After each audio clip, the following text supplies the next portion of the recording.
The reality check on WBOK 1230 AM. Whoa, now. What's happening, good people? What's going on with you? Hoping everybody's having a good day. Hoping that everybody is enjoying the weather. Oh my goodness, this weather. I'm loving it. For the past couple of days, loving the weather. Got a lot to talk about.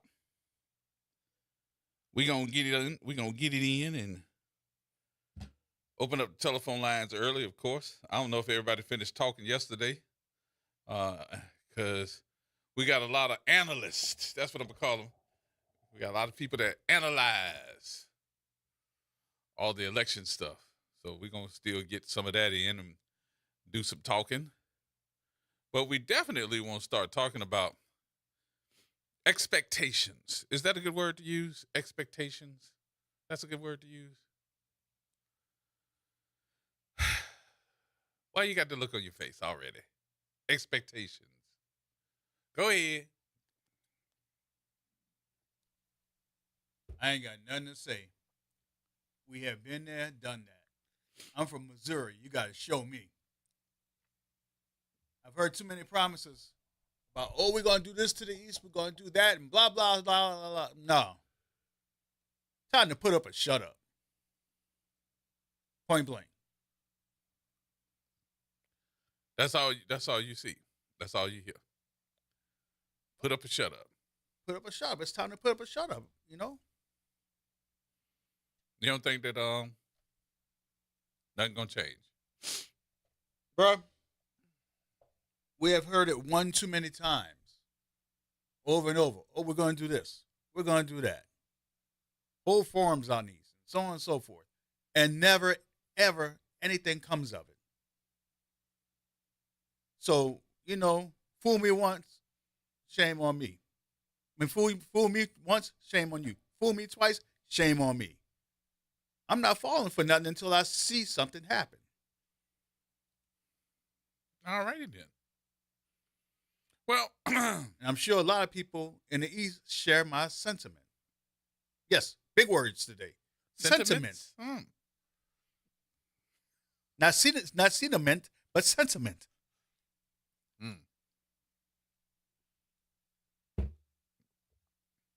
Well, let me ask some people. Oh, Lord, look who's online. Gigi. Where's she been at? Who? Gigi. Miss Cousin. Oh, really? Yeah. Oh, World Traveler? Yeah, the World Traveler. The World Traveler. Mm-hmm. I guess I opened up the conversation with folks about New Orleans East to start, because we've heard it from just about every administration. We're going to do this, we're going to do this. Honestly, and I might be wrong, but let me kind of throw this out here. I probably got more from the Cantrell administration about New Orleans East than any of the last three administrations. Would you agree to me? Because think about something. Okay. If I think about Mark Morial probably put up, you got the new movie theater. We still had some shopping out in New Orleans East. That was before Katrina. Huh? That was before Katrina came in and wiped everything out. Right. Then during Ray Nagin's administration, we saw all of those successes go down because of the flooding, because of the hurricane. And they never came back. And remember, they didn't want us to come back to the East because right, everybody was green map. dotted. Right, we had the green dot habits Yep. going on. So that's another. And if I think about from Ray Nagin to Landrew to this administration, I think I saw more happening during this administration, at the beginning of this administration, than any other time. Why? Because you think about something. One of the things that we saw in New Orleans East is that they were letting old, dilapidated, torn down buildings stay there, just like Yep. that, just like that movie theater. Oh, we still have some. And she made it a point to say, we're gonna tear it down. Even when it burned down. They said they had snakes and everything in that building. Oh yeah. But she was the one that said, we're gonna tear it down. But it was after it caught fire. All right. So that got removed. What has not been talked about was, and I think that this is important too, for people to get in on the conversation. The part and area of New Orleans that is left to develop, to be developed, is New Orleans East. There is no development in no other part of the town. When I'm talking about housing, buildings, things of that sort, it is New Orleans East, and it behooves me that we have all this land, all the waterways, rail, Yep. airport, every type of transportation that you could possibly think of, and the city is letting it go to waste. Because, and when I say go to waste, I'm not talking about, oh, it's just wasteful, because they use it for what they want to use it for. Yep. But I'm talking about, could you see the potential of what this city could be as a hub, as everything past the high rise, as a hub for transportation, delivery of goods, and we don't use it. The East is a block of clay that is waiting to be sculpted. Well, all right then. Oui. Uh-huh. So, and you're like, oh. Yes, indeed. Well, let's just say shadow government doesn't want anything to happen to the East because they want that for themselves. And we're not going to give our property to them. You think? Huh. You think that's what it is? Yep. Why do you think that green dot map was created? Well, it's a good conversation, and I don't even know if she's willing to have that conversation. If we could, and I saw her over the weekend, and for the past couple of weeks, because she's at everything with Matthew. She supports her nephew. Oh my God, I'm talking about Cynthia Willett Lewis. Mm-hmm.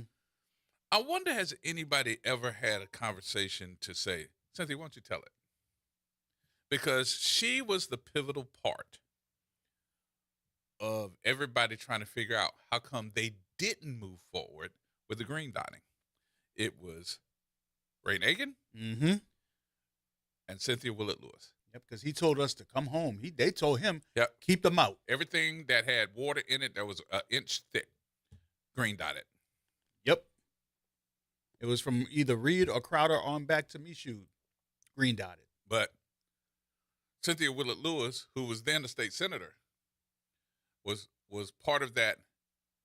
We're not going to let this go. Yeah. She was one of the fighters. Mm-hmm. And I'm wondering, have you heard that story from her? Have you ever heard her tell a story about the green? Me neither. No. But I got it from somebody else that But I'm is wondering, in that has circle. anybody asked her in the media to tell a story? And if I didn't, That's the story they won't let get released what do we mean not? or recorded. Why not? Because them people want to keep it hush hush and quiet. They don't want to look like the bad people. No, I'm talking about us. How come we've never asked her? Give me a phone number. I'll call and ask her. I got a phone number. I mean, why? No, you understand what I'm saying? We all Like, get it on. as we think about it, I ain't gonna do it today. I mean, that's gonna be a conversation where I want to come in, have a seat, and talk. and tell us about this book that you know about. And I don't even know if she would. I don't know. But I know that she was boots on the ground. I know that she was in the melee Oh yeah, of definitely all of was. it. Because she was at that point in time the state senator. She wasn't a city council person. She was a state senator. But I went through the East on Sunday. And I got to tell you, I didn't know the New Orleans hamburger and seafood closed. Yeah, that whole area right there on Bullet The is IHOP, dead. The IHOP is closed. Yep. Big Lots closed. Big Lots. Toys R Us still sitting there abandoned.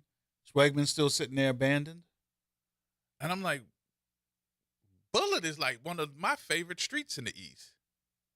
But what happened? And you got going down that street, man, you got to do an obstacle course to keep your car from getting torn up. Right across the street, you still have the Walmart, Mm-hmm. the Wendy's. Yep. What's the other building? Isn't it like a healthcare place? What you call a place that Drew Brees put there? Oh, really? Health place. Hmm. You have that. I mean, you got conglomerate.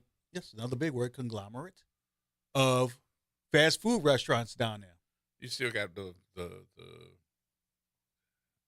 McDonald's, Yeah, you got McDonald's, Taco KFC. Bell, Burger King, KFC. Burger King.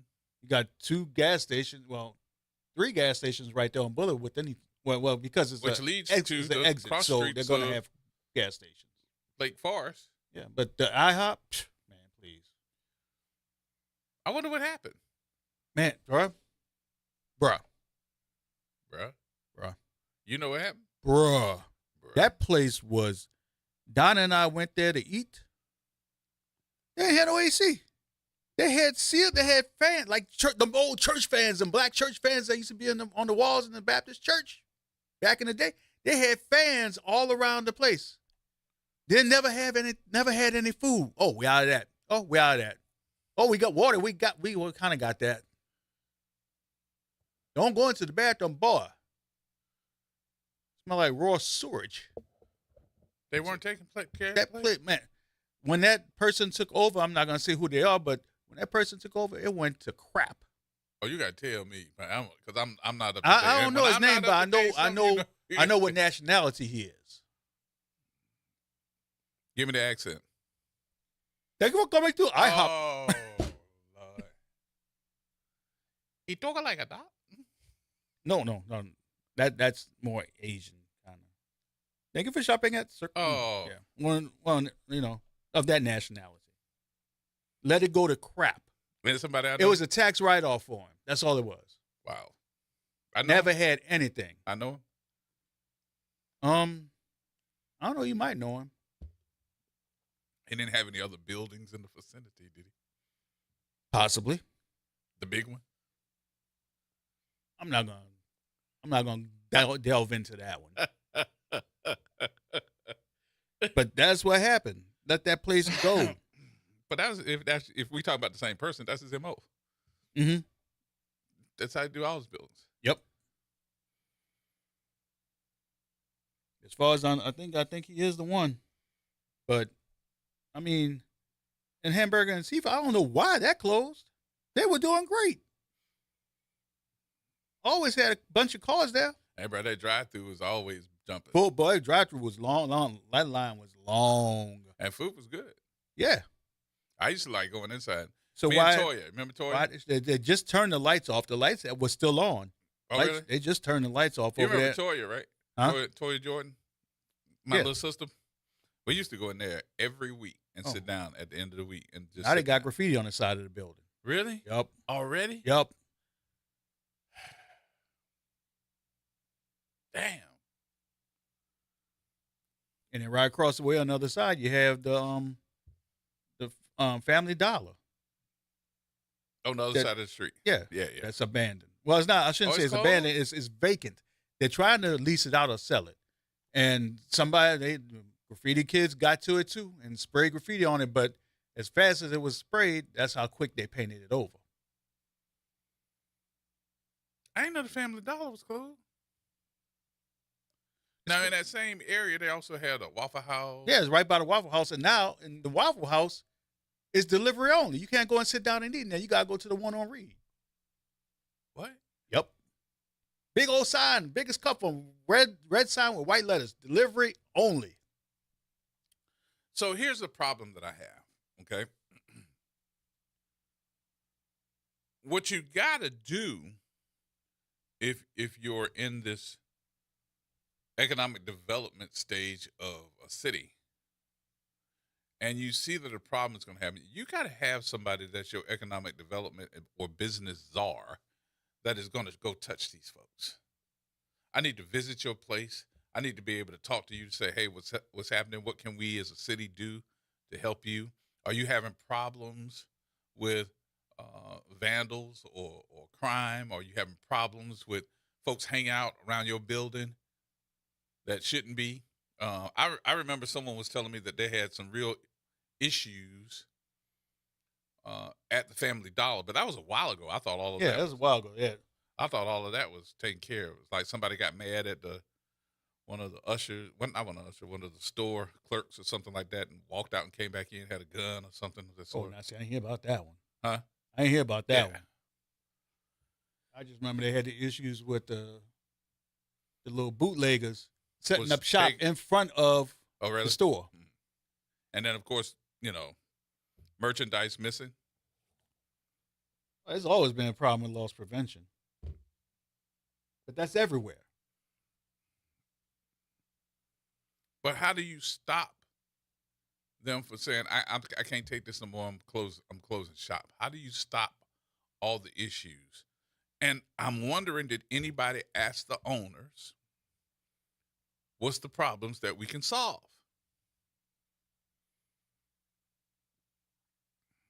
Because everybody got crime prevention issues. Everybody does. But what do you do to feel that you got to close the doors? Is it just you leaking? I mean, is everything out of your store walking out with legs? Are you having problems with the customers that you're supposed to be catering to? Didn't all the Dollar General stores just about close too? All the Dollar Generals are gone. All of them? There's a Dollar Tree on Bullitt, and on Chef Ventura by Winn-Dixie, there's one Family Dollar left and one a Dollar Tree over there. I was going to church off of Haynes, and I just happened to turn on Reed, and I was going down Reed to go to Morrison, and I looked up, and the Walgreens is closed. Yeah. Yep. They were getting ready to close at CVS, but I think we might have prevented that. Because remember, I got in there and down here and started fussing about CVS closing. It's like blah, blah, blah. I think somebody got wind to that. And they. But I was like, I love that Walgreens. That Walgreens was like when I lived in the East. Yeah. My house was right down the street off of there on that side of the canal where the Walgreens was on LaFou Street. Yeah. My house was. I was like, whoop, got to get up and go to the store. Straight down to Walgreens. Ain't there no more. Damn. My house is right there on LaFou Street. So hopefully they can get the hamburger and seafood company back open. I'd love to know what the problem is. I wonder, do they know? I wonder, do the officials in New Orleans East know what the problem is? I mean, it's like it couldn't have been business because it had a line and had cars all the time. And on Sunday, you could sit there and watch the game. I was getting ready to say that. And me and my boys used to go going after church. We used to go over there and watch the game and have a good time. I don't know. We got to take a break, folks. We'll take a break here and come back. Have some more conversation in just a minute. Everybody hold on tight. The number 504-582-9422. That's 504-582-9422. What you say, Reverend Percy Howard? In the building, too. I see you online. Somebody just put on there, rest in peace, D'Angelo. Yeah, he died. Oh, wow. Pancreatic cancer. Yeah. Rest in peace, my brother. More coming up.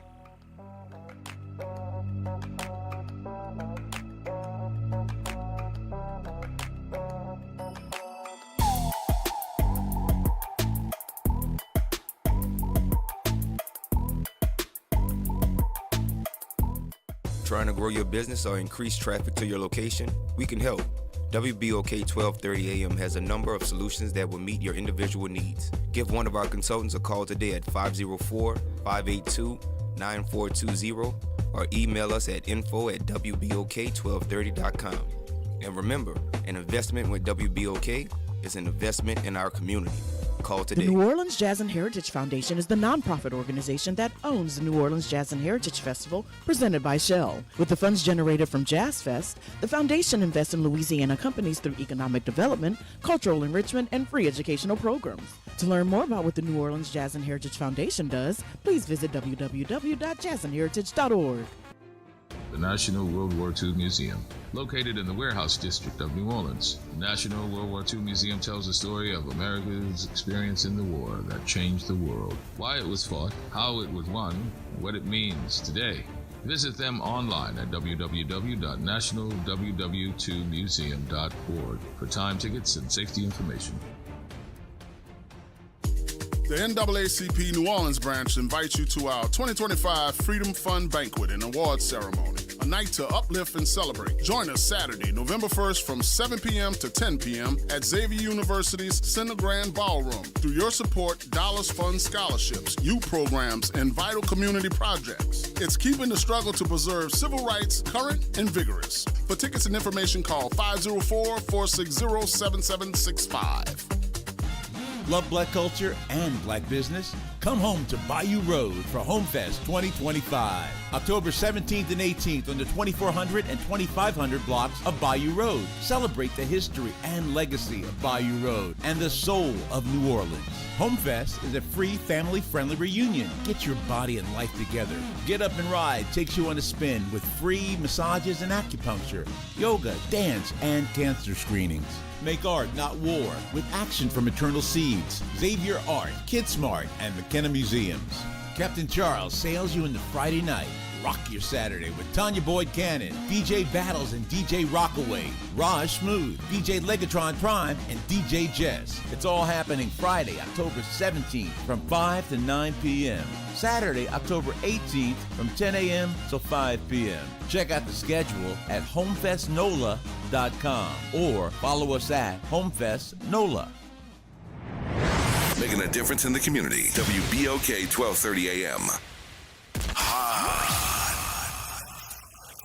Here we go. The reality check on WBOK 1230 AM.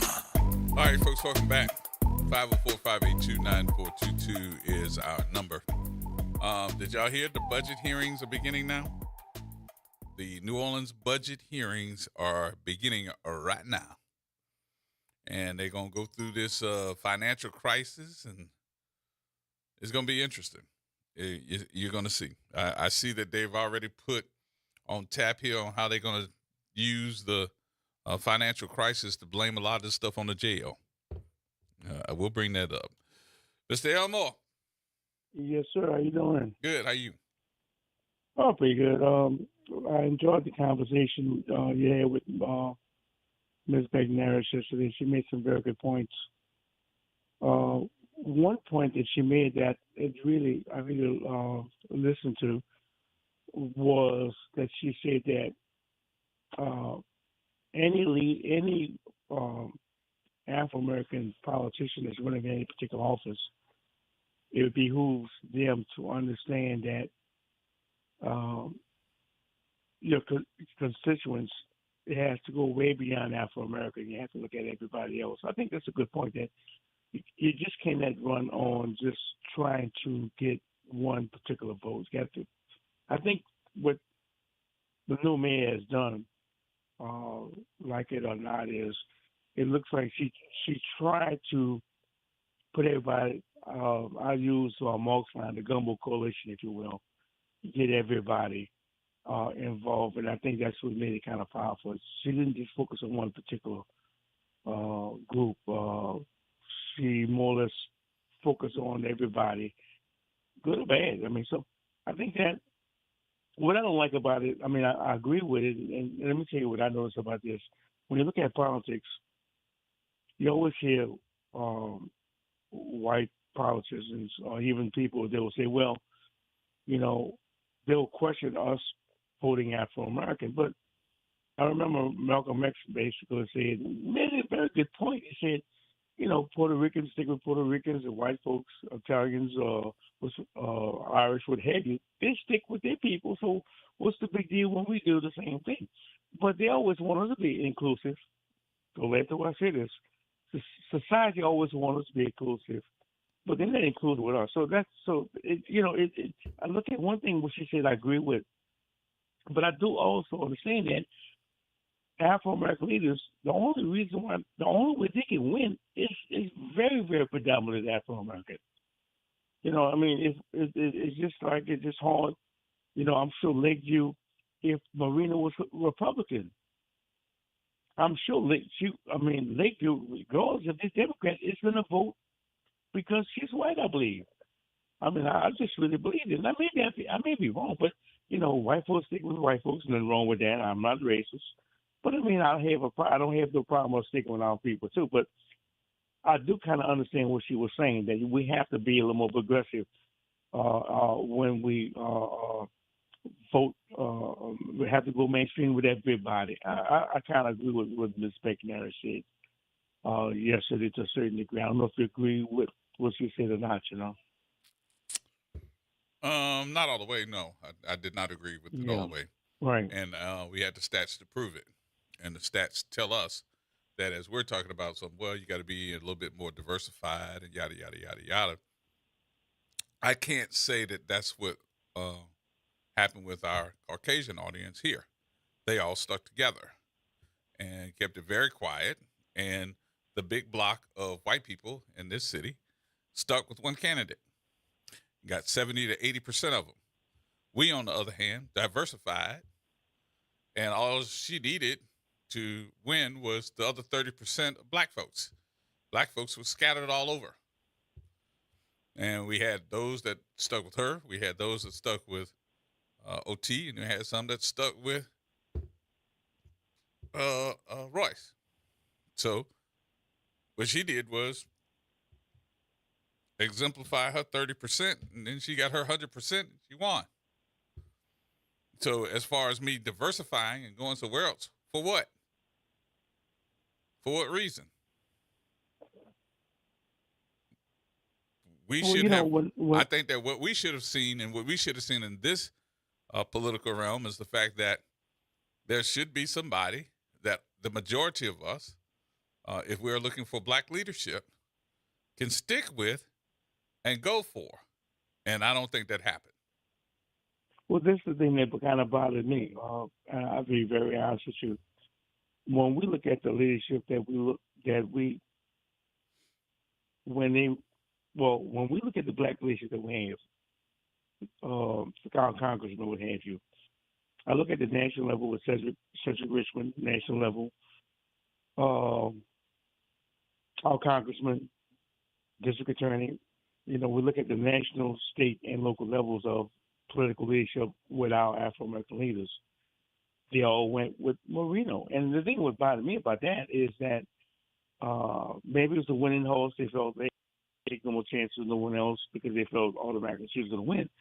But the thing about it, when they're running, they say, always vote for, I'm for us. We're going to vote for us, and we're going to do this for us. And they're going to want to come to the same people that people looking at and say, why could you not support a very progressive Afro-American candidate? Because, they had two other candidates, very progressive. They wouldn't. I don't think they embarrassed us one bit.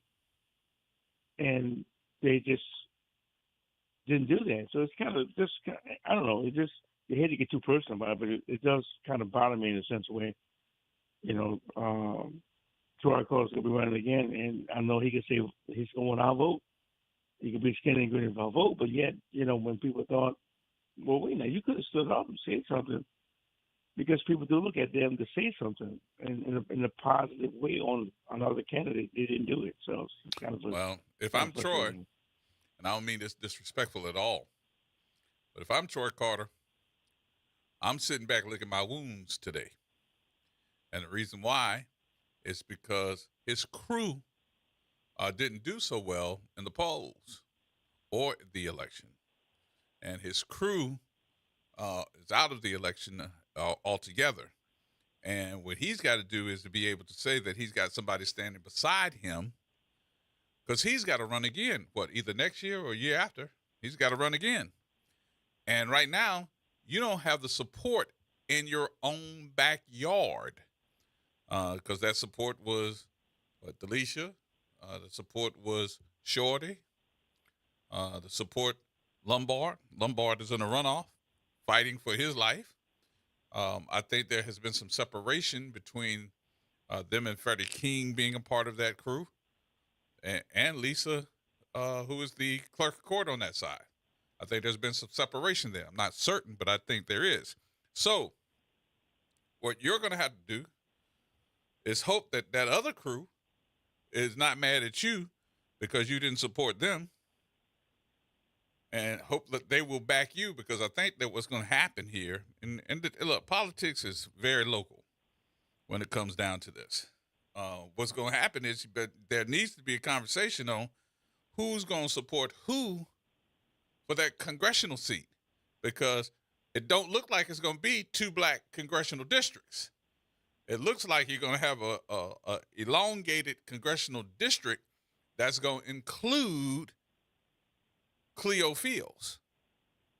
And it could be a runoff or some type of election that's going to be against Troy Carter and Cleo Fields. Who's going to back you? Because your crew ain't there no more. Good point. Good point. Good point. Good point. Now, I hope that I'm making sense, and I'm hoping nobody's taking this to heart to say, "Oh Lord, who are you talking about?" Because they get a little offended when you start doing it. But you're in politics; you got to have some thick skin. But what I'm telling you is, we're going to see some real politics happening on the national level and the local level when it comes to these congressional seats. And better watch out, because if your crews ain't in place to hold down the fort while you in D.C., you're going to be in trouble. Well, I don't see it. Well, listen, you see it for me. Not that I can't say it. I appreciate what you said, because you basically say what I was about to say. Not that I can't say it, but I'd be honest with you. I mean, if I was him, you got some sentiment to do. I mean, you have to do some things. I mean, because that don't make you look pretty good when you want to come to the people who's been put in there. I mean, that's that when you say us, and all of a sudden, when we thought you was gonna back us up, you did not. So I don't know, man. You might be in a little trouble to me politically. We're gonna see. I don't know where this is gonna lead to. Look. I'm not gonna say you may hear nobody that's very progressive, that's young, that might be a rising star that you never thought would go against you, that feel they can beat you. What you talking about? No. I said no. What we're talking about, I said Troy Carter. I said he's gonna have to do some things, because first and foremost, a lot of people are kind of disappointed that Amon, not just him. I'm sure a lot of us are disappointed that he never stood up for the other 2 black candidates. That was very progressive. That would have been a good choice had they had the opportunity to win an election. So I'm saying with Troy, I'm saying it looks like you got to do some things, because you running again. I'm sure you want to say you want people to support you. Yeah, I do think that he made the choice. Maybe he made the choice under duress. I'm not certain, but then again, he could have been the best Democrat in the House. I don't know. Everybody got their own. Everybody got their own backroom deal. I'll just put it that way. We don't know what those conversations look like. So. And again, he's a very smart guy. I mean, he's no rookie in politics. So I'm not saying I wouldn't want to say. I mean, I respect your opinion, but I wouldn't want to say he's the rest very smart, intelligent guy. So I mean, it wasn't like someone put a gun to his head. I mean, we'll see. I mean, we shall see. All right, Mr. Yes, Elmore. All right, buddy. Talk to you Have later. a nice one. Bye. All right, 504-582-9422. We're gonna see, and we gonna see pretty quickly too, because they usually go to their corners and lick their wounds and get straight and patch up and be ready to fight some more. I don't think some of these fights are over with. Budget hearings in New Orleans. They started on today.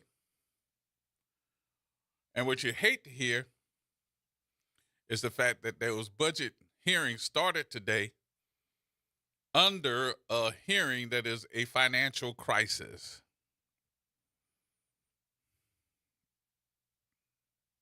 The city is facing an estimated $100 million deficit. Department heads across City Hall and outside agencies are going to present their plans to the City Council over the next several weeks. Last month, the City Council requested that the state legislative auditor examine New Orleans finances. The final budget got to be approved by December 1st.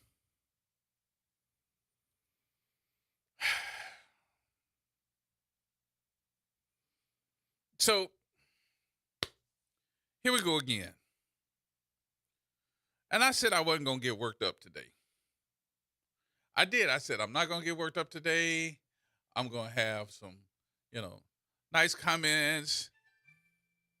I was going to sit back and enjoy and let everybody else talk. You can't even believe your own self. What? You can't even believe your own self. It's a bunch of bull. Why would you even say that to me? Because I know you. I'm appalled. And Yes, I'm Wick. Steve. Nice to meet you, Paul. That you would even think like that. Why would you even think like that? Well, I said I did. I just said I'm not gonna get worked up today. Well, your first mistake was getting me fired up so early. Moi? How would I do that? You're a habitual button pusher. Habitual button pusher. What are you talking about? What buttons did I push? Yours? Did I? Why would I do that? Can't help it if you don't have no IHOP over there. Uh-huh. That you said in the Move aside. God is about to put that lightning strike right through that door. So, let me tell you why I'm like, okay.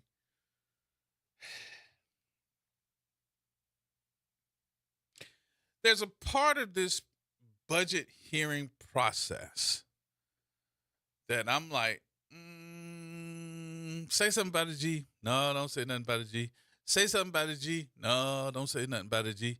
Because if you say something about it, then you're going to get everybody all worked up and all messed up, and then you're going to have that conversation all day, and that's going to be your whole conversation for the remainder of the show. That's what I said to myself. And Self said, do it anyway. I'm like, Self, be quiet. And Self said, Self do it anyway. Yep. Do it anyway. So I've been fighting with myself since I got here to talk about this budget and these hearings.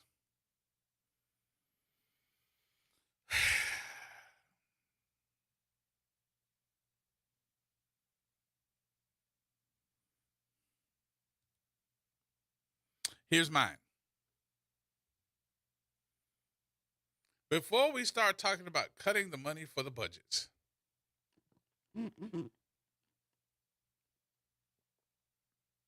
I think that every department has got to submit all of theirs. But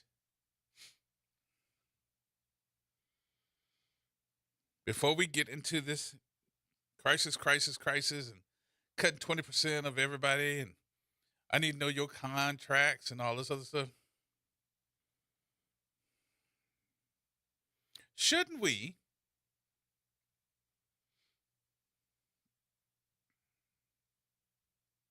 be asking where the $100 million went? Shouldn't there be a conversation about what we spent? And I say we, I'm talking about all the money that we're over budget with, that no one was looking out for, that has the fiduciary responsibility of making sure that we stay in line.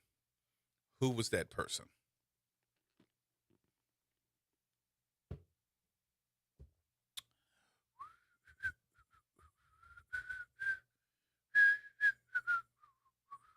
You're trying to tell me that we don't have a person that was saying, hold up, can't spend no more money. Hold up. Y'all getting real close. Hold up. You need a quarter? Oh, we got it 15 cents. Hold up. Cut them off. I need a dime. I only got 8. Only got a hit. Ain't that a song? Yeah. Mm.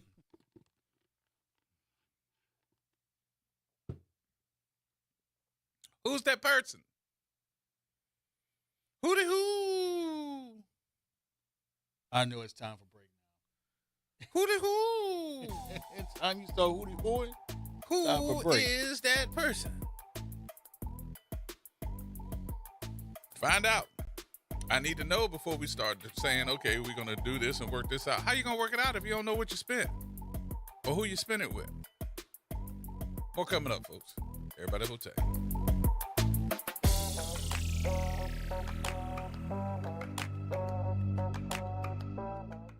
Hey everybody, it's Graylin Bryant Banks. And Kimber White Dupree. From the front porch, y'all. You know how we do every Monday. It's Moving Monday. And Tuesday is Trivia Tuesday. And y'all know we have nothing but bad cheering coming through here on Wednesday. But stick with us. On Thursday, we travel. That's right. And Friday's Free Your Mind Friday, so get your brass up. Something on your mind? Want to get it off your chest? Holla at your people. WBOK 1230 AM, the station you listen to. All day long. Talk that. Noel Education is all about awareness. Join me, Dr. Jakil Ross from New Schools for New Orleans, as I chat with student leaders from Inspire NOLA Charter Schools about their thoughts on the Inspire the City rally. Tune in for Talk That this Monday at 12:30 p.m. on 12:30 a.m.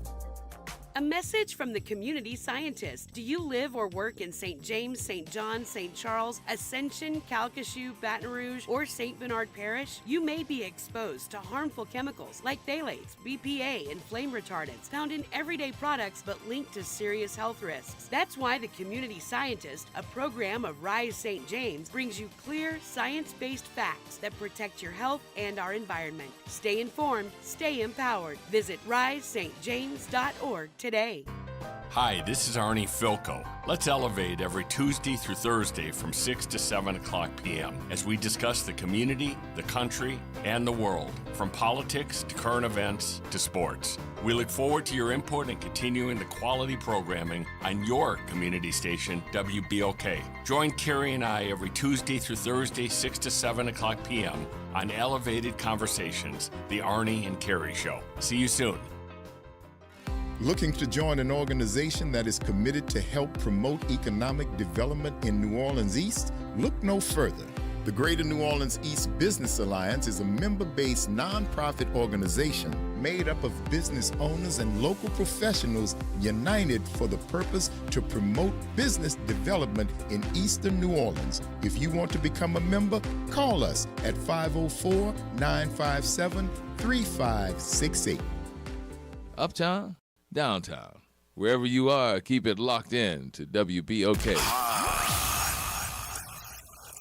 Here we go. The reality check on WBOK 1230 AM. All right, folks. Welcome back. Welcome back.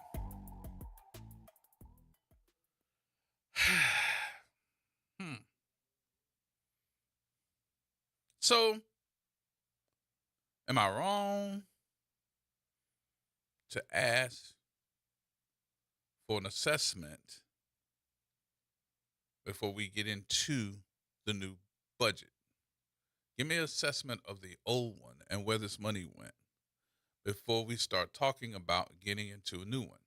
That's just like, I mean, come on, ain't that common sense? I mean, it's just common, but common sense today just don't seem like it's too common. Common sense ain't so common these days. But I like to at least know so we don't do the same thing again. $100 million. Can y'all imagine how much money is getting ready to come out of your everyday resources for $100 million? I'm just saying. Galloway. What's going on, Brother Gerard? How you doing, man? Brother, you the man. Hey, no, I'm behaving this week, man. I'm going to Chicago to watch my Chicago Bears whoop up on the Saints. Oh, we need an easy victory. But yes. Anyway, man, you talking about money. Now, Brother Gerard. Yes, indeed. Now, you know, Brother Gerard, you keep saying $100 million. I'm trying to figure out where that $162 million. What do you mean? That $162 million, that loan that went back to Entergy for 9% for infrastructure. Right. Uh-huh. Ain't nobody still talking about that. But you know what? I know what I told him today. I said, don't worry. When Mama Helena get in office, she gonna wave her magic wand like Harry Potter, and it appears it's just gonna appear. The roads gonna be fixed. It ain't gonna flood no more. Sewage and water board just gonna be saved. The French Quarter is just gonna be happy again. Man, please. The city is in some trouble, Brother G. Now, I called the audit office, Harris. You know, I like to do investigative reporting.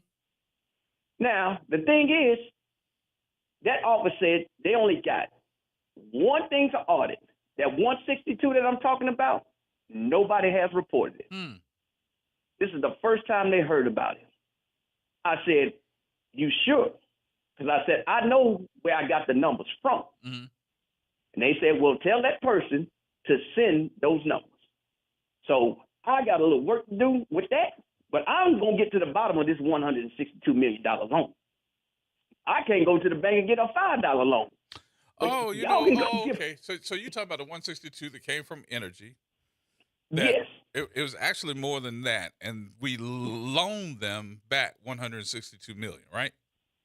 Yes, the Energy Board does not know anything about, and no city council member really knows anything about, except you know who, Mama Helena and Red Bottom. Yep.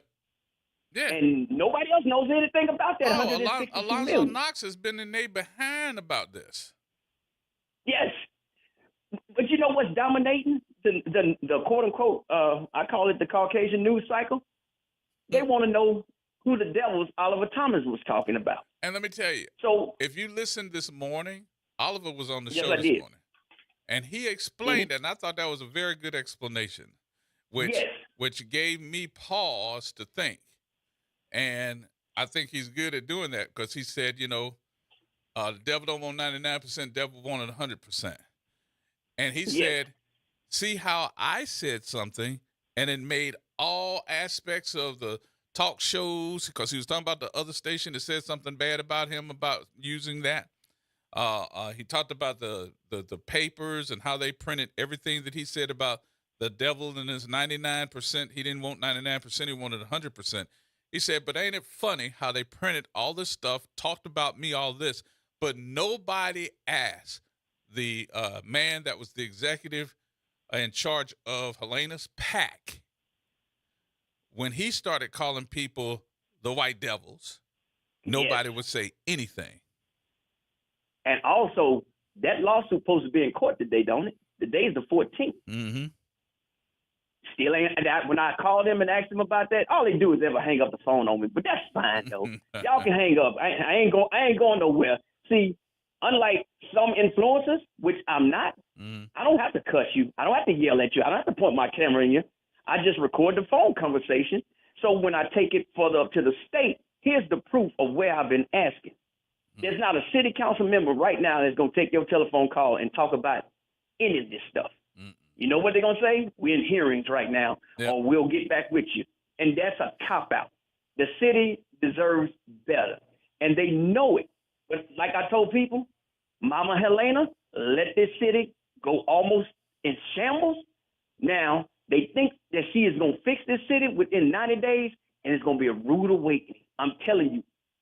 90 days ain't going to fix $100 million. Unless Gail Benson give us some money. You know, she crooked now. Gail tried to get a Catholic Church that money when they was over there touching them little boys, but y'all ain't hear that from me. That's so. Have a good day, Brother G. Boy, I tell you. Woo. All right. All right, Galloway. I'll talk to you later. All right, bro. All right. Lee.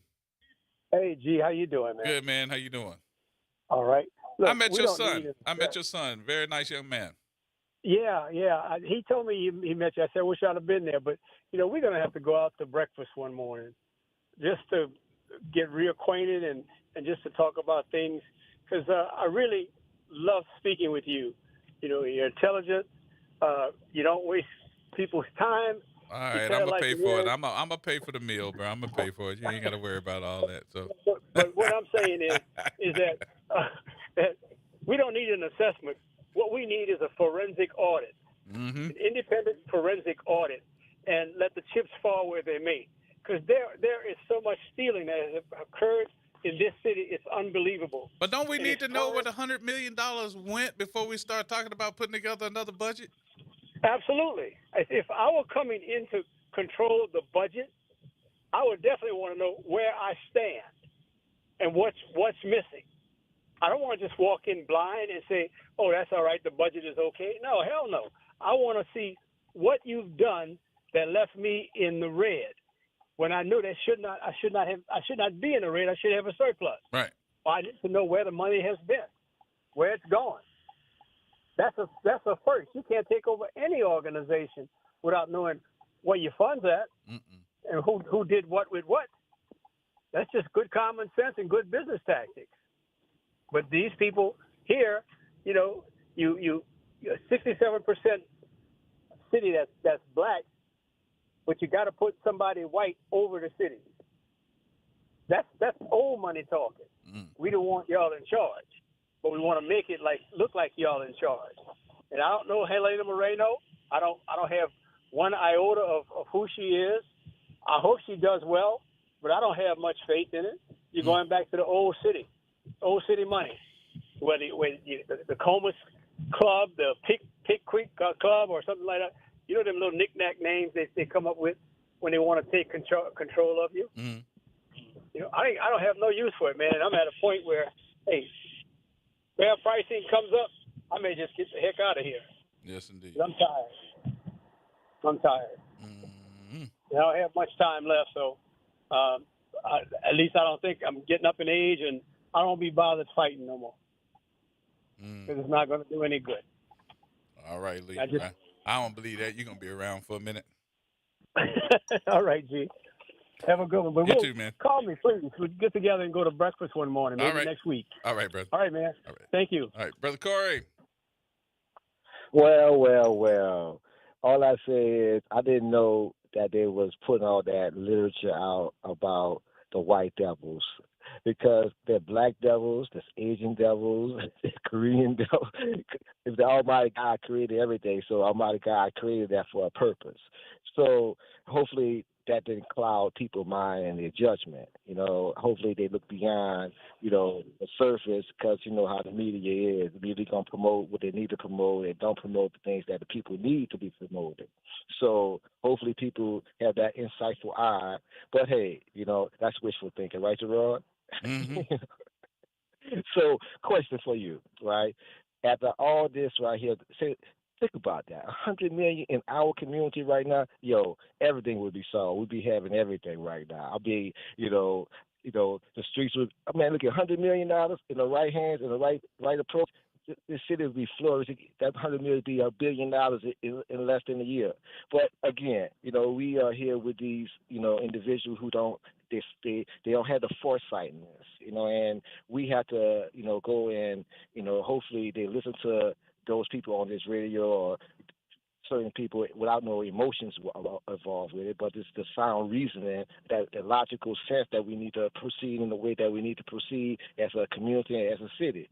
So, no matter who's in charge, but the people still in charge. The people still can do what they need to do. But again, 42% of votes came out. Not 60, not 70, not 80, not 100, which is okay. You know what I'm saying? I was hoping that everybody come out and to do that, because it's very important just to see how many people really want to be involved in our community. Not who's going to vote, not who's going to win. I want to see how many people is going to just be totally involved in our community.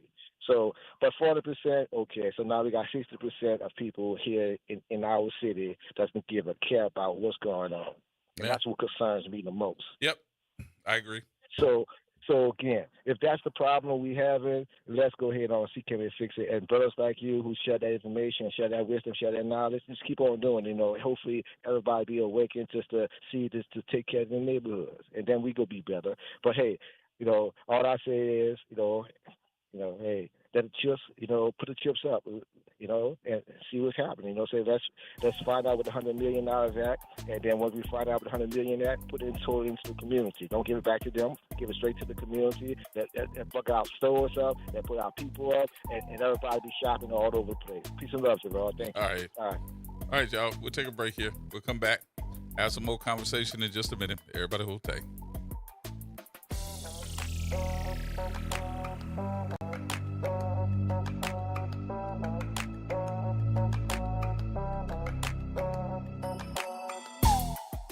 From the campus of Xavier University, WBOK Go and Equity Media Station. I'm Amber Payton with BIN News Now. The fifth and largest excavation at Oklahoma's Oaklawn Cemetery is now underway as experts search for possible victims of the 1921 Tulsa Race Massacre. So we got a good feel for we know what's still out there and the work out in front of us. Tulsa's Black Mayor Monroe Nichols says new data from the Oklahoma Archaeological Survey is guiding the 4-week effort. Black New York City Mayor Eric Adams is launching the CRIB program to help pregnant New Yorkers in shelters secure permanent housing. With over 2,000 babies born in shelters last year, the plan also includes baby boxes, care packages for newborns at select city hospitals to ease financial stress. And Master P is reviving University of New Orleans basketball with a major lakefront arena upgrade, including a new jumbotron to replace the one lost in Katrina. The move highlights his commitment to rebuilding UNO's program and celebrating New Orleans' resilience. Get BIN News Now on demand 24/7 on the iHeartRadio app.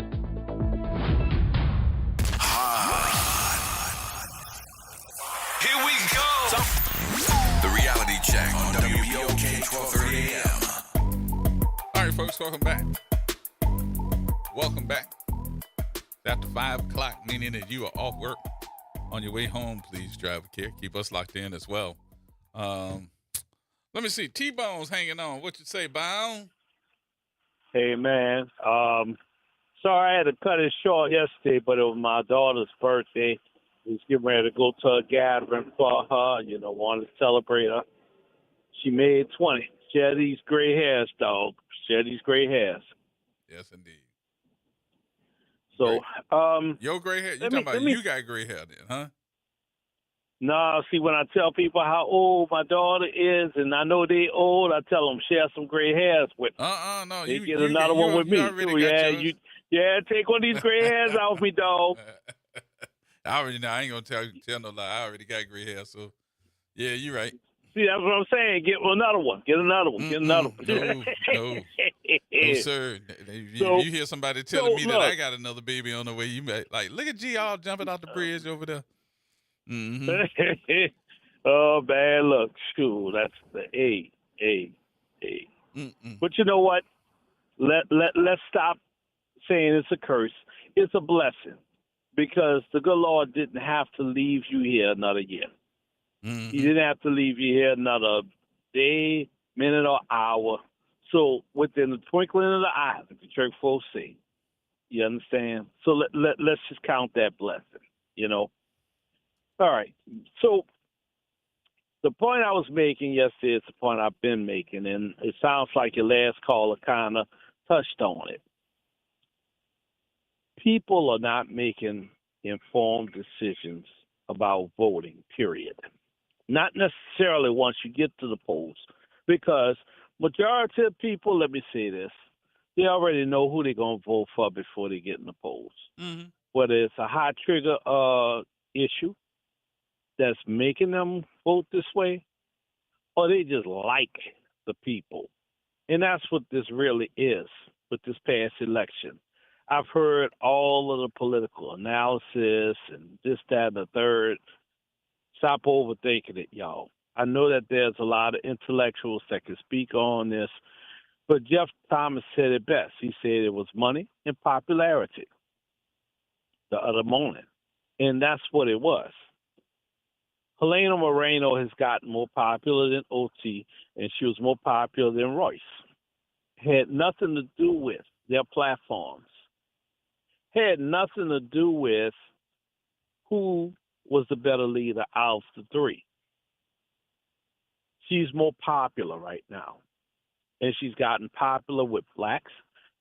She's already popular with the whites. But the funny thing, like I brought up the other day, they bring up the fact that she's Latina, and this is the first time I'm hearing them even say this. And I'm like, really? All of a sudden she's Latina? What do you But mean she's all of a been sudden? Passe Blanc all this time? Because the first thing they said was, she's the first female Latina mayor of New Orleans. Okay. You never heard that. You never heard that when she got to the city council. You didn't hear it when she started running. You didn't hear none of that. Now all of a sudden, oh, she represents everyone. Really? We kind of been heard that she was Latino. I'm a little confused on why you saying you never heard that No, before. they didn't push it. They didn't push it like, you know what I'm saying? Like when Cantrell made the mayor seat, okay, and she was the first black female mayor, okay. That was clear cut. Everybody knows that. Everybody knows that for 30, 40 years we had a black male mayor. You understand? Since Dutch. And then you had the situation where Mitch kind of broke that streak, and then you go back, and now you had Cantrell. You understand? But now all of a sudden you're talking about Moreno as Latina. But I've never heard her say anything about Latina issues. You know, now all of a sudden you want to mention that? That's neither here nor there. My deal is this. Folks, I said this during the presidential election. I'm going to say this again here. Watch what happens in the next 6 months. You voted for this. Whether you voted directly for her or did not go vote at all, you voted for this. She is going to pander to the French Quarter Group. Same ones that want to throw out their contract that got this station so upset. The same ones who think that the French Quarter is the only thing about New Orleans anybody ought to worry about. The same ones who want to turn black neighborhoods white or into green space. The same ones that's walking around with their fresh babies, pushing a stroller with one hand and a glass of wine in the other. They are not of our shade of soul. They're not interested in fixing those black schools. They're not interested in renovating those black areas for black folk to come back. They're interested in turning it into another Portland, another New York, another Chicago, areas that some of them are from. But you voted for this, and you're from here. Answer this question. Riddle me this, people. Those of you that did, what did she do to improve this city while she was president of the city council? I'll wait. I'll listen in for the rest of this broadcast for you to answer my question. Because I'm going to tell you what I think. Nothing. Her and J.P. Morale carried out this soap opera on an open scale, Young and the Senseless New Orleans style. Oh, the mayor's been sleeping with this one. And she was sleeping with them at a city property. And how does that fix the streets? How does that help our kids who are struggling with school? How does that keep our kids from hanging out on the street, getting in?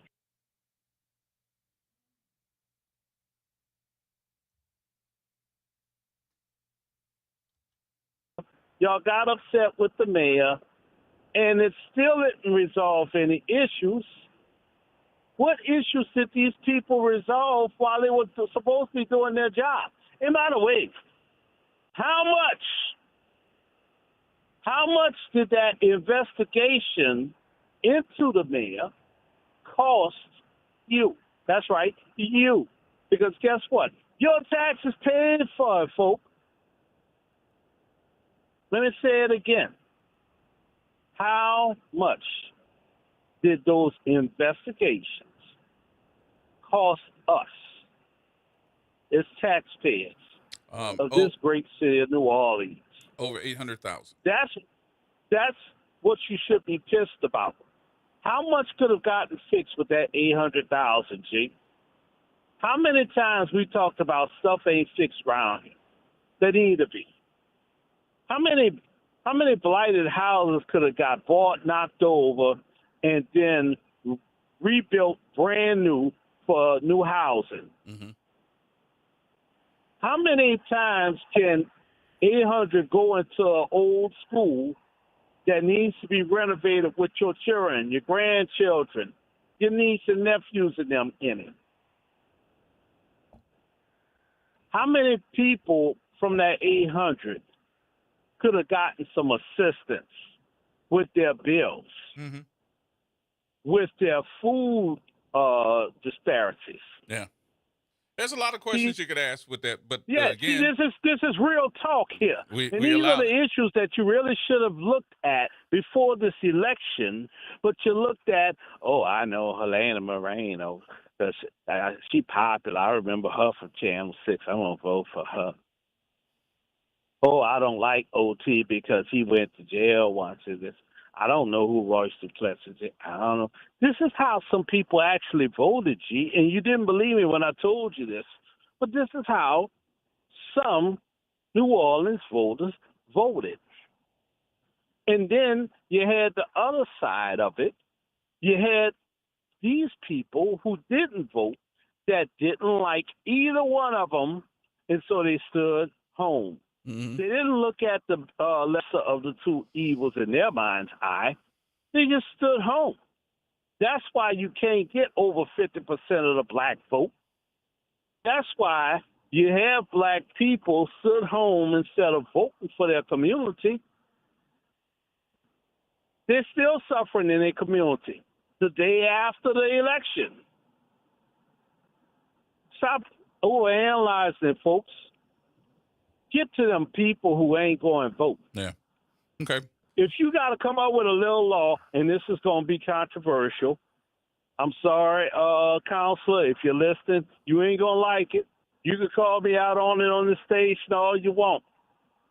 But if you give like an ordinance that states that if you vote in some of these elections, you don't have to do jury duty. How much you want to bet more people going to vote in this next election? Yes, indeed. See, because you got to hook people up to get stuff. And this sounds street, but bear with me a minute. Think about this a second. Come on, T-Bone, How because I got to many get to y'all- everybody now. Okay, I'll put this last question out there. How many of y'all like jury duty that go vote? I'll pause and wait for y'all to answer that question. Answer a couple of those questions, because, see, these are the things that need to be asked, and these are the things that the average pundits locally are not asking. Why we can't get people to vote? Hook people up so you can get stuff done. All right, T-Bone. That's all I'm going to say. Got you. All right, y'all. Talk to you in a minute. Peace. All right, Miss Tamika? Tamika? Yes, hi, Mr. Gerard. How you doing? Getting yourself? It took me some time to make this call, especially after the election. To say I'm disappointed, it brings tears to my eyes. I don't even know why I even got my hopes up that we all as a majority were going to get out and vote. It's just hard, and I actually heard T-Bone, who just got off the radio, and he made some valid points. I even said it myself, because I believe the first weekend of the early voting, New Orleans East had a second line where they were marching, second line into the polls. And, even though that, might say, well, why they got to go shuck and jive just to go vote? No, I thought it was such a great idea because we all know that, you think back to when Frankie Beverly passed away. I look at the videos and, I was out there myself, we second line, we did everything X, Y, and Z. And I was like, okay, well, that's a good idea. When early voting, the first weekend, which was my birthday, September 27th, and that's what I was doing. I was voting. He made a lot. He made a lot of valid points, T-Bone and the caller before him, because my question, which I could not wrap my head around why people were voting, not just for Helena Moreno, but I saw J.P. Morrell, which disgusts me. He won. I didn't understand. I said, maybe I think too much. Maybe I'm just one of these 45-year-old women, I'm always thinking. I'm always analyzing. And for the life of me, I could not understand how we would vote for this pair where we are in a $100 million deficit that they were in charge of. So if they were in charge of the $100 million deficit and how we got to this point, what would make you think that them, JP in his instance, him getting back into the position and her becoming mayor, what would make you think as a people that these people are going to do better this time around, especially with Moreno in a higher position? I didn't understand it. But as your last caller said, one thing, and I love my city. I left New Orleans for a good amount of years. I moved to Baltimore, Maryland. And honestly, I wasn't able to appreciate how much I love my city until I came back. But I will tell you, I'm so thankful to God I moved away because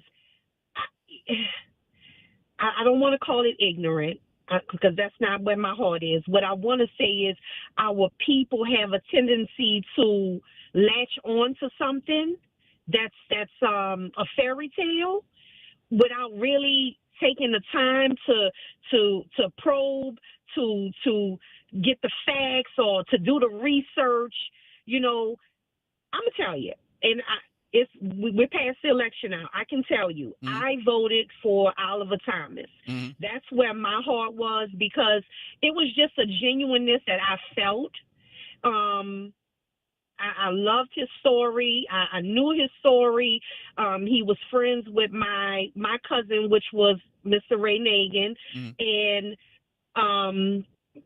and a lot of in the background, me and my family and anybody that know us, we have conversations of, what it is and how this city and whoever the powers that be, they can do X, Y, and Z. But when it comes to us, meaning our people, for whatever reason, we turn into a villain. I'm not saying that Contrell was right about everything, but one thing I will give this woman credit for was that I love the fact that she shut everything down for COVID, whereas the fools out there who once again voted the convict in with his 37 convictions was telling people, oh, you can just inject bleach into you. I will never understand. And it's sad to say, some black people voted for this fool. And look where we are today with him. It disgusts me. Now, every day, I must say, I get up. Me and my family, we're at a point where we're like, baby, listen, we've always had, grandma had red beans, we had rice, the other one had pork chops, we made do. So whatever it is, it's going to be. And that's just how my family is. Just whoever is mayor, whoever president, we gonna live how we was living before they took office. The thing that scares me the most, I'm starting to agree with my dad when he says not everybody is like us. where we sitting down and we still educating the kids, even though they're nowhere close to voting, but we're sitting down and we're explaining to them how much voting and what it meant to Black people, what it meant to once upon a time we didn't have the right to vote. And it sickens me. It sickens me that 60% did not go out and vote. It sickens me. And I don't want to say anything negative. I love my people. I support my people. But it's like, do we always need something? We need a second line? Do we have to give out free this, free that to get to a place to get us there? And I know it's not all of us because, again, my surrounding, where I grew up at, Boscoville, my father's side, 9th Ward, New Orleans East, we are still a family that we treasure the old school New Orleans, and we try to stick to that. We still educating our young ones coming up. We still educating and letting them know the history. Right now, I don't think a lot of families are doing that anymore. No, I agree with you. I agree with you. I don't. And it breaks my heart. It makes me want to cry because our children, they get more and more and more and more reckless and behind and ignorant. Now, you got some that's fighting. They fighting. Mm-hmm. My generation, my brother's friends that went to St. Aug, my friends that went to St. Mary's, I see them doing right by their kids. I see them teaching them the same values and morals that my parents taught us. But then you got the ones that's falling on the wayside, and they're not doing nothing. They're not teaching these kids nothing except for do the TikTok. You stand behind me, you do my dance so you can get off from school tomorrow. Listen, all that's fun and everything. That's cool, but we got to get it together. Our people got to get it together. I'm tired. I'm tired of seeing us struggling, going through this. New Orleans East is beautiful. I'm sitting in Walmart, Pontchartrain Park, Walmart right now. Pontchartrain Park is beautiful. Yep. New Orleans East and Pontchartrain Park is a legacy. We just had Gentilly Fest. It was so beautiful. The news don't talk about that. The radio don't talk about that. I'm just tired of our people doing the same dumb stuff. Yeah. And I know it ain't all of us. But the ones that's doing right, we fighting to stand on the line. We fighting because it looks like we're rare. It looks like we're rare, and the other one's just in the back partying. Mm-hmm. They partying. Mm-hmm. And I'll say one last thing. Whoever won, they won. It is what it is. It's a new day. But one thing I will say, it's something about when I watched Helena Moreno's speech and her husband that stood behind her. I pick up on vibes. And I know this man is a Republican. I don't know their business, don't want to know their business, their household. But it's just something in his eyes. And like the last caller said, there is a lot of people that put money into her campaign, Republican, PAC, whatever the case may be. I'm just asking for our people to be more aware, get back into the community, do the right thing, teach your children. It's not going to work. New Orleans is too expensive. I thank God my family has property, and what they're starting to do is rent out to the younger generation so they can be able to afford it, because otherwise, go and get an apartment, go and buy a house. Yeah, right. I lived on the East Coast. These prices that they're charging people down here, that's East Coast prices. Yeah. But guess what's the difference? People making East Coast money. They're making 2 and 3 times much more money on the East Coast than they are here. Right. You got it. So these people that are coming down here, they're buying properties, they're then renting them out to locals, and they want to charge 13 to 18. I've even seen 2,200 in Gentilly. Mm-hmm. Yeah, right. Who's affording that? How many jobs do you got to get to afford that? And see that Section 8 stuff? God bless it. I know it's helping a lot of people. But what it's also doing is them people are handing over vouchers that say $1,800 for a 2-3 bedroom apartment. Yeah, y'all are being able to move into them homes with y'all $18 to $2,000 voucher. But guess what? A person like me that's been working for the medical field 27 years, I can't afford that, and I make good money. Yeah. I'm, baby, paycheck to paycheck to paycheck to paycheck. Again, if you, Mama, you got beans, I got rice, Mom, I'm coming over. Yeah. Daddy, I'm coming over. I don't know how they afford it. Yeah. I will tell you, I do know how they afford it. The vouchers are allowing them to afford it. But if you take away them vouchers, them $1,800, that $2,200 voucher, They're on the street. They're on the street. They're on the streets. Yeah. They're on the streets. Yeah. Yeah. I'm just tired, Mr. Gerard, and I know I'm emotional. I hear it. I think everybody hears it. It took me a while. You ain't by yourself, though. It took me a while. You're not by yourself. It took me a while to call you. Yeah. It took me a while to call you. But I'm glad you got it out. You ain't said nothing that ain't true. Out. You ain't said nothing that ain't true. All right. I appreciate you. I love y'all. Mr. Oliver Thomas, I know you fought hard. Even Royce, my brother, he a St. Aug man. He was with Royce, and I respected Royce's mind too, especially for the debate. Yeah. But I don't get it. I don't get it. I won't hold you, but I thank you for taking my call. Thank you for releasing. That was a release. That was a release. Thank you, my dear. It was. All and right. I hope we keep fighting. All right. We'll talk to you again. Don't All feel right, bad to take call care. me again. I won't. All right. I'll call you. All right. All right. Bye-bye. All right, we'll take a break here. We'll come back. More coming up, y'all.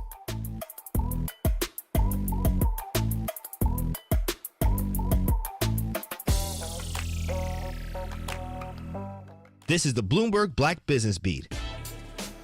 Anyone who started a business can tell you how difficult it can be to get the capital they need. But for black entrepreneurs, it's proven to be far more challenging. Based on research from Accenture, black founders receive only about 1% of funding from venture capital investors. That means there are very few venture capital-based startups with black leaders that end up successful. One exception is World Remit, founded by Ismail Ahmed. He's chairman of Britain's very first black-owned startup with a value of more than £1 billion. His advice to black entrepreneurs looking to gain capital? Stay positive. Stay positive in the face of adversity. It's going to be a lot tougher to raise money, but I think you want to be persistent and recognize that we don't hear a lot of those stories, but a lot of successful stories. A positive mental outlook might not solve everything, but it can help a black entrepreneur weather the storms that'll come when trying to get their business off the ground. I'm Bloomberg's Justin Milliner on the Black Business Beat. Lowe's knows you've got a job to do, and we help get it done. With the MyLowe's Pro Rewards program, eligible members save more, with volume discounts on qualifying orders through a quote of $2,000 or more. Join for free today. Lowe's, we help, you save. Offer can't be combined with any other discount, contract, and/or special pricing. Exclusions, more terms, and restrictions apply. Details at lowes.com/terms. Subject to change. Working as a dedicated Fidelity advisor, I always ask, what's important to you? I'll look at those priorities and goals alongside your full financial picture to build a comprehensive plan designed to help grow and protect your wealth. With proactive portfolio insights and an eye on taxes, I'm here to help you make the most of your money. I'm Laura Maxwell, and I'm a dedicated Fidelity advisor. Learn more at fidelity.com/wealth. Investment minimums apply. Fidelity Brokerage Services, LLC, member NYSE, SIPC. Norman Robinson is back. Can you hear me now? And he's taking no prisoners. Can you hear me now? Each weekday, Norman Robinson brings you commentary with Off the Top. The incident was shocking, disturbing, disgusting, disappointing, and sad. Each weekday, Off the Top with Norman Robinson is heard exclusively right here. It's Off the Top with Norman Robinson on WBOK 1230 AM. Wake up your taste buds at Inner City Brews and Bistro, home of the one-of-a-kind peach cobbler pancakes. Start your day with our soulful breakfast favorites. Then come back for bold cocktails and those oh-so-good Creole flavors that always hit just right. In the heart of Tremay, every bite feels like home. Doors open at 8:30 a.m. and find us at 1401 St. Bernard Avenue. Inner City Brews and Bistros, uniquely New Orleans, deliciously unforgettable. Tired of the impersonal, one-size-fit-all style of banking? You deserve a bank that delivers exceptional service and personalized attention to your needs. That's the Home Bank Standard. Since 1908, Home Bank has been a trusted financial partner for businesses and families because we go the extra mile to help you reach your goals. See for yourself why Home Bank is good for business, good for life. Stop by any New Orleans area location or find out more at home24bank.com. Home Bank, member FDIC. Making a difference in the community. WBOK 1230 AM. Here we go. The reality check on WBOK 1230 AM. All right, folks, right back at you. That's what we do. We get right back at you. Gerard Stevens with you. Don't forget today, coming up at 6. They in studio today? Okay. Carrie and Arnie are going to be here today to take you into the nighttime. Make sure that you check them out. Man. Tamika, we feel you, baby. We feel you. I'm glad you called me. You should hear everybody saying, I feel like her. And you're right. Them East Coast prices, same down here now. But we ain't making East Coast money. We not. Vincent.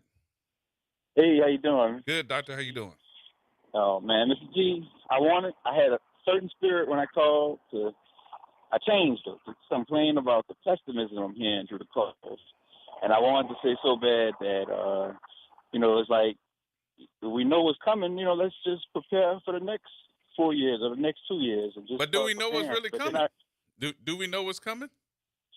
Well, I mean, this is another point on that. We got a lot of calls that saying, I'm telling you this, or I told you so, and, believing in their predictions. And, I hear that tone as well through the conversations.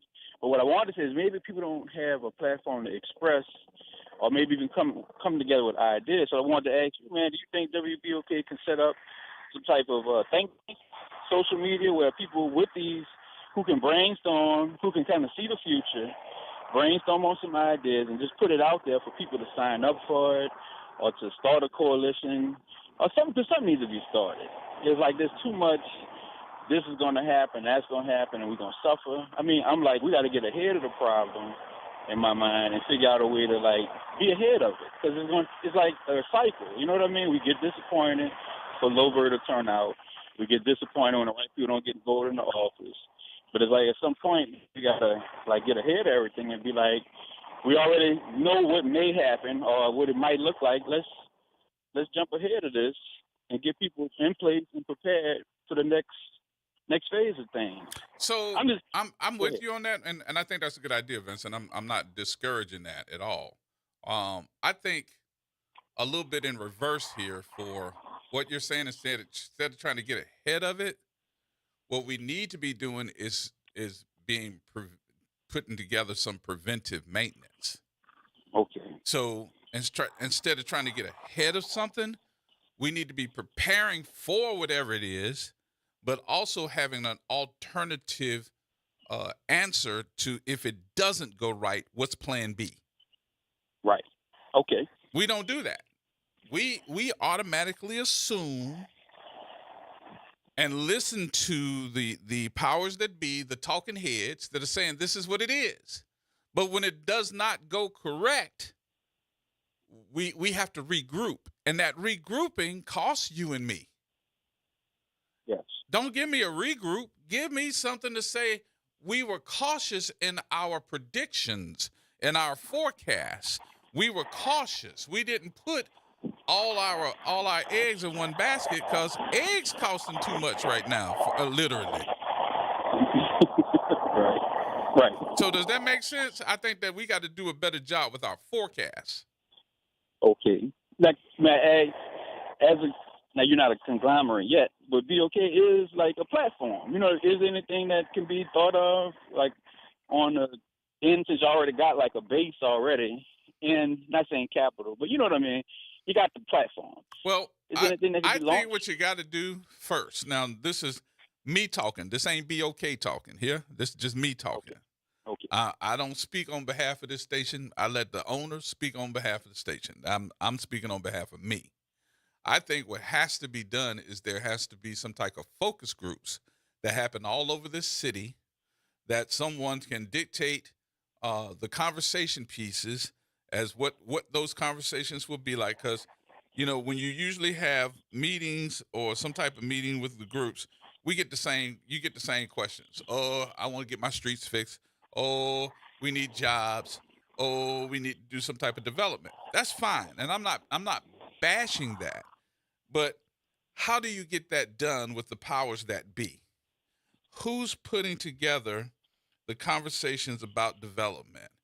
Who's the development czar? Who's the building czar? How is Slidell able to get the amount of economic boost that they get, and they don't have half the people that we have, but they have just as much to offer? We have just as much to offer as anybody else. How do we do this? And that's the conversation pieces that we need to have as far as focus groups are concerned in each part of the city. Then take that information, combine it, and come out with the best resort. Then you start talking to the people. That's how you dwindle down all of the pole mouthing, all the folks that are, and I don't want to say ignorant to how business is going to work, but there are a lot of folks that don't understand how this thing works. They don't understand. They think you put up a building, you put an open sign on the door, and everybody going to come running. Nope. You got to talk about marketing plans. You got to talk about all these different things that go along with running a business. And as a city, you either going to live by the sword or die by the sword, either or. And if you're not preparing to live by the sword, you're gonna die. You're gonna die by it, and that's what we see happening. We're not prepared to live. We are prepared to die. That's what's happening to why all these businesses are shutting their doors. Why? Because it's gonna kill a community. So that's what I feel, and I'm not speaking on behalf of this radio station. This is a platform. This is not an economic development situation as far as what we do, but I do think that you can get some great ideas by putting the minds, and listen, it's a whole lot of smart people out here, smarter than me, and they can put together some type of plan to do it. Yes, sir. And the views expressed by you are only yours. That disclaimer. I appreciate the tag, my brother. I appreciate the tag. All right. All right, brother. I appreciate you, Vincent. Let me take these Thank other you. calls. Okay. All right, Terry. Hey, Gerard, how you doing? Good, man. How you doing? Doing all right. I'm disappointed about the election. I like that last caller before the last caller. Tamika? I'm glad you got our frustration out because I mean it's just frustration for the people who did support Oliver because we know Oliver, and I mean a lot of people voted for Moreno. I mean that was their choice. I respect that, but I just say the majority of New Orleanians we know Oliver Thomas, and like I said, we know what kind of man he is, and that's why I voted for him. But I don't think that Tamika's frustration was about Oliver. I think it was a part of it, but I think her frustration is these are the things that a lot of folks that are from that area are expecting, and what she was basically gathering. Now, this is what I got out of it. What she was gathering is, I'm not satisfied with the people that we elected to do anything about it. The best person that she thought was going to be able to do something about it was Oliver. And I agree with that. But let me throw this out here. I mean, I ain't going to be long because I know I got a call. I mean, to me, Gerard, I'm just, I've been living all my life. I just looking at the fact, I call it, what's that word? Infatuation. I'm trying to pronounce it right. They have an infatuation with Helena Moreno. I'm like, where does it come from?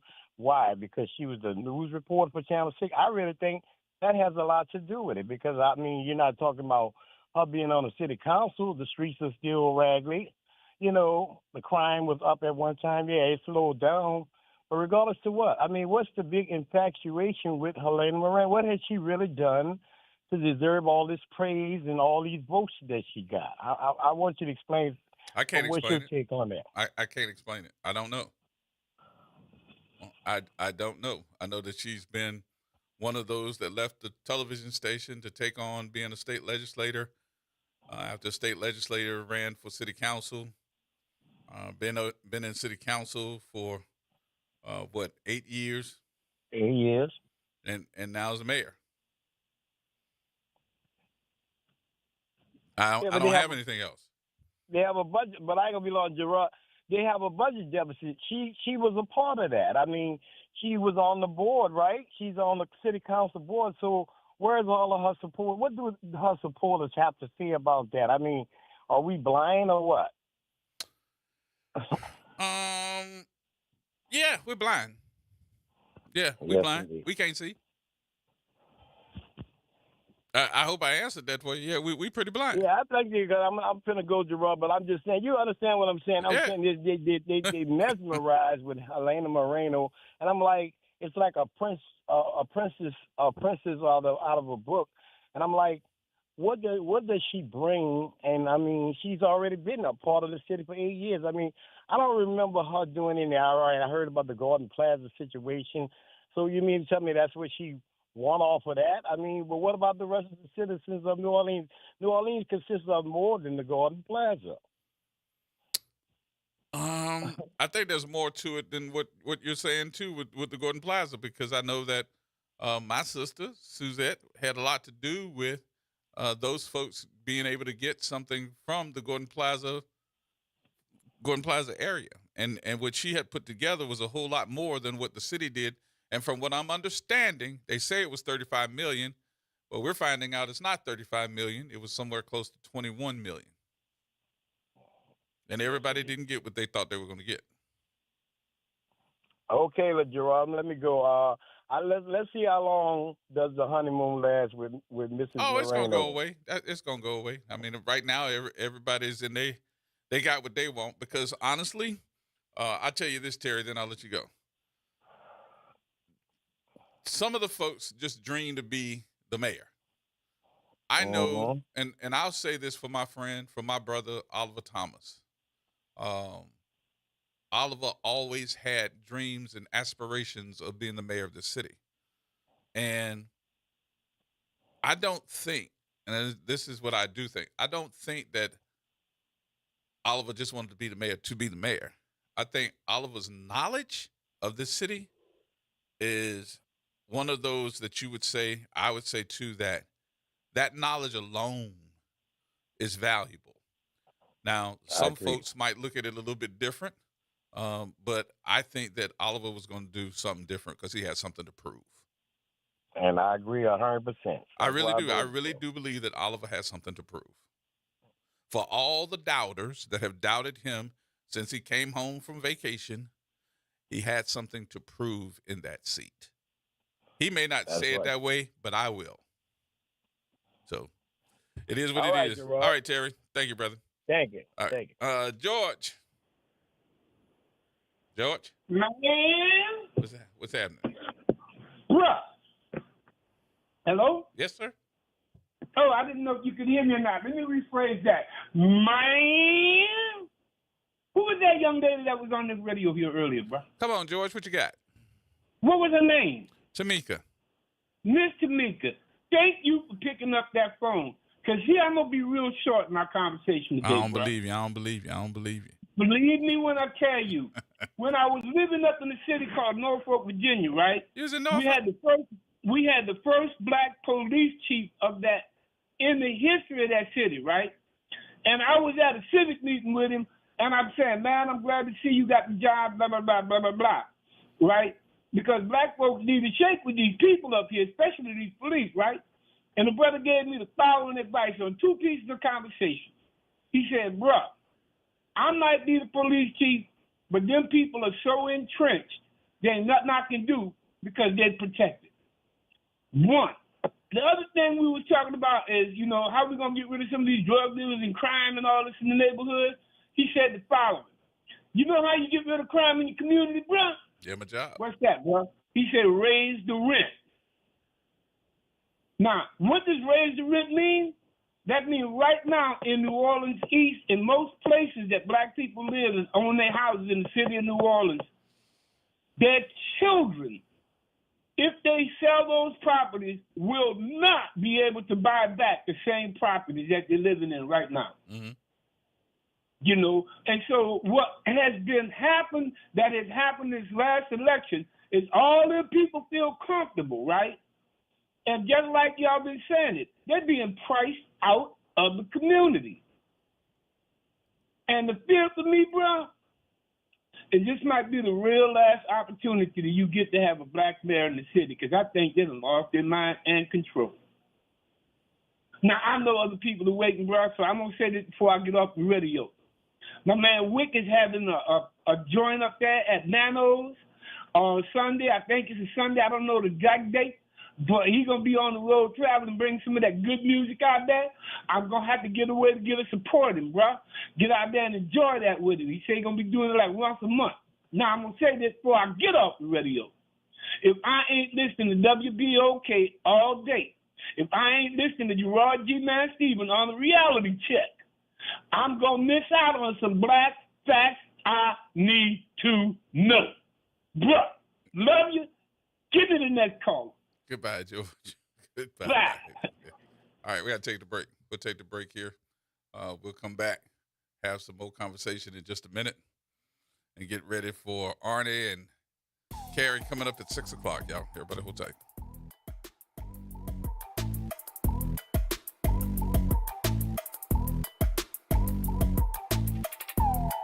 AURN News. I'm Ebony McMorris. The Trump administration's mass firings have hit the education department and hard, hurting America's most vulnerable students who may be paying the price. Nearly the entire staff of the Office of Special Education and Rehabilitative Services that protects the rights of children with disabilities has been laid off.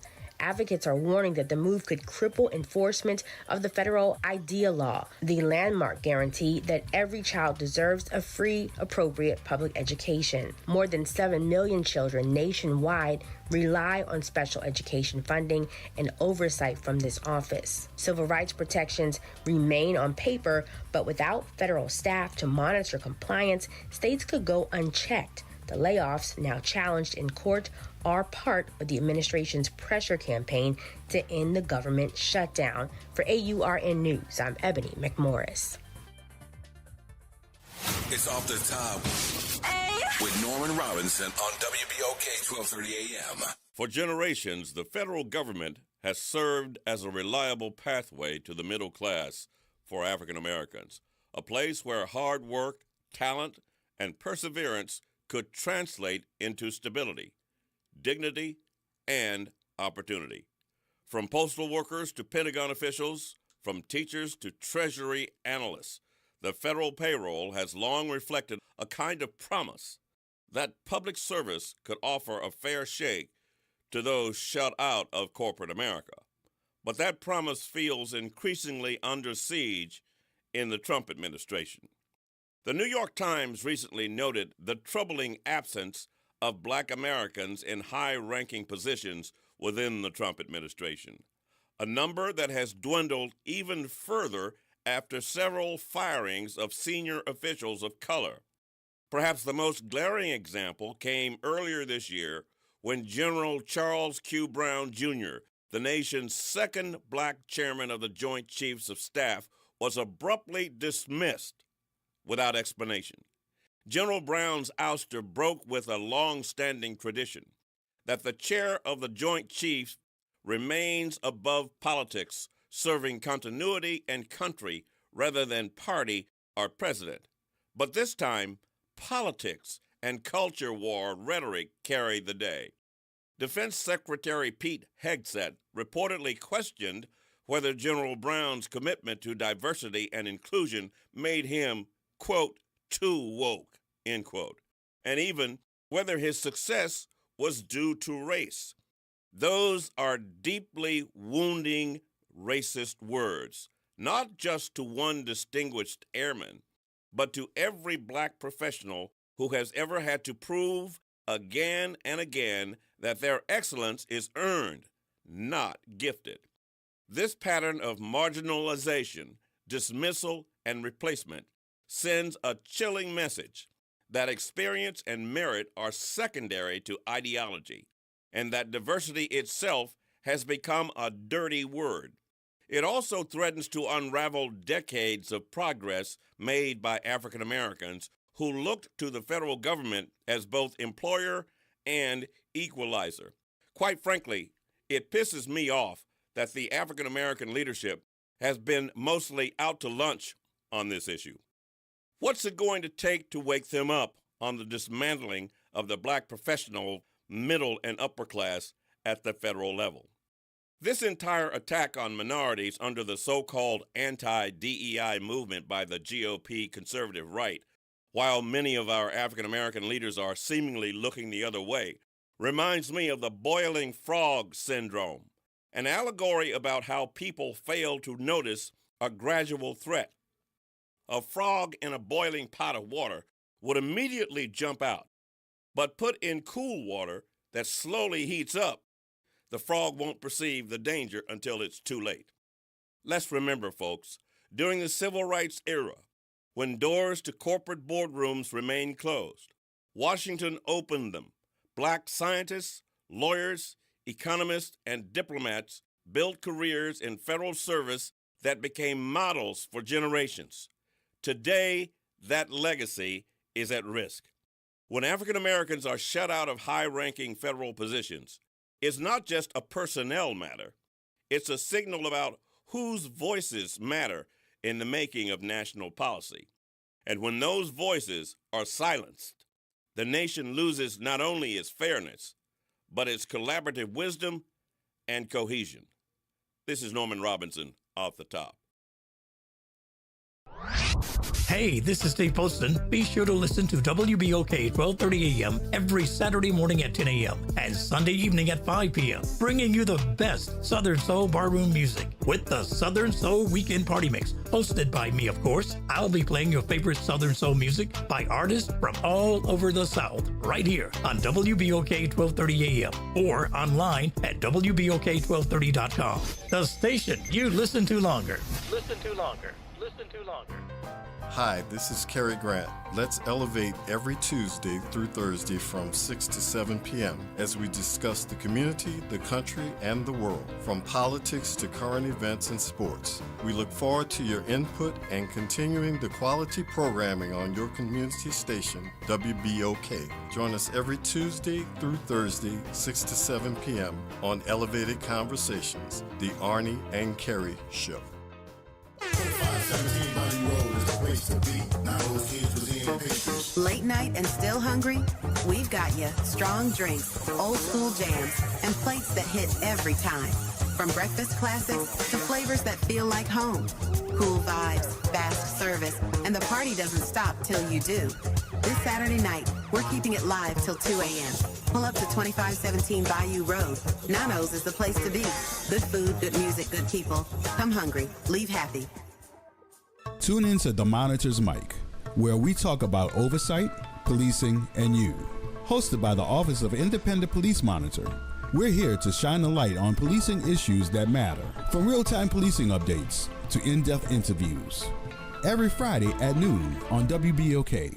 The Historic New Orleans Collection presents a new exhibition open through June 7th, 2026, The Trail They Blazed. Built collaboratively with people who participated in the local civil rights movement, The Trail They Blazed presents stories of social and racial justice straight from the people who lived them. Listen to leaders tell their stories of resistance and persistence in their own voices, recorded by the Historic New Orleans Collection. Plan your visit to 520 Royal Street in the French Quarter and reserve your free tickets at hnoc.org today. An official message from Medicare. Medicare plans change from one year to the next. And this year, it's important for you to review your current coverage and compare all your options during Medicare open enrollment. Compare health plans, drug coverage, and costs. See if you can save some money, and don't forget to make sure your drugs are covered. Open enrollment ends December 7th. Visit Medicare.gov or call 1-800-MEDICARE. Paid for by the U.S. Department of Health and Human Services.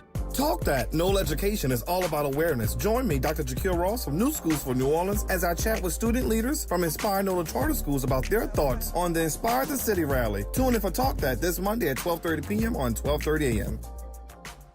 If someone asks, let them know you listen to WBOK. Here we go. The reality check on WBOK 1230 AM. All right, folks, a few minutes here before we get out. One of the things I wanted to do is have a conversation with my friend, Reverend Gregory Manning, who's on the phone with us. Pastor Manning, how are you, sir? I'm doing well, my friend. How are you? I was going to try to call you yesterday, but the conversation was so packed that I didn't get a chance to ring you up. But I wanted to ring you up and say, good job, good race. You ran a good race. I'm gonna say good race, but I was hoping that you was gonna make some indentions and say, get in there. Yeah. I appreciate that. It was a long, hard race, but I think we made an impact. We got the message out, and that was good. We were hoping to make it to the runoff, but that didn't happen. What did you think because I was looking at the numbers, and this is what I don't know if anybody has assessed it with you or went over the numbers and analyzed it for you or whatever, but of course what I saw in this race is that the same voting block that was for Moreno was the same voting block that ended up being with J.P. Morrell. Not surprising. I've not analyzed those numbers yet, but what I've heard from friends like Gary Chambers is that analyzing of that data leads to people to see that it was the white voting block. Exactly. It was the Lakeview Uptown voting block that which was they stuck together. It was like 70% of them stuck together, and their votes turned into a big number for Helena Moreno, and it also turned in a big voting block for J.P. Morrell. And both of them only needed, I think Helena needed 30%. I think J.P. needed 35%. Right. And he got it. And he got, when I say 35%, I'm talking about the black vote. Right. But to go back to that voting block that voted for them, we have to be very mindful of the fact that those were largely Trump supporters. And I think in this day and age, we've got to keep it real. And I've been keeping it real. We've got to look to who those people, why they are Trump voters, and why they wish to support somebody for this race as well, too. Well, that was their person. I mean, you are correct. I think Gary Chambers did analyze it that way, that these are the majority of the folks in this city that ended up voting for Trump. So my analyzation might be a little different because of who they are, but that was the Republican bloc. Exactly. So that Republican bloc, and maybe some of, I'm not saying everybody, but some of the racist bloc too, because honestly, Pastor Manning, I have to ask the question. I said this before, but I have to ask the question to my constituency. When has the city of New Orleans ever had a medium or dark complected at-large person? Never. Never. I got to keep it real again, Gerod. I was doing some handing out push cards at the Gentilly Fest, and a man stood up to me, and he said, Pastor Manning, you will never win. And I said, how are you going to tell me that? He said, because you are a dark-complected man. Yep. You will never win that at-large seat. And I was instantly offended. I said, how can you tell me that I'll never win? I said, I'm going to show you. He said, no. He said, I'm all for you. He said, I'm not for JP. No. He was probably telling you the truth, but I know that's hard to accept. But it makes me go, if you don't believe me, just go and look. Which one? Just name one. And it's the truth. You're either light skin or white. Yeah. And before I ran, I was always told, people said, Pastor, remember, one of those seats always goes, one is the white seat and one is the black seat. Yep.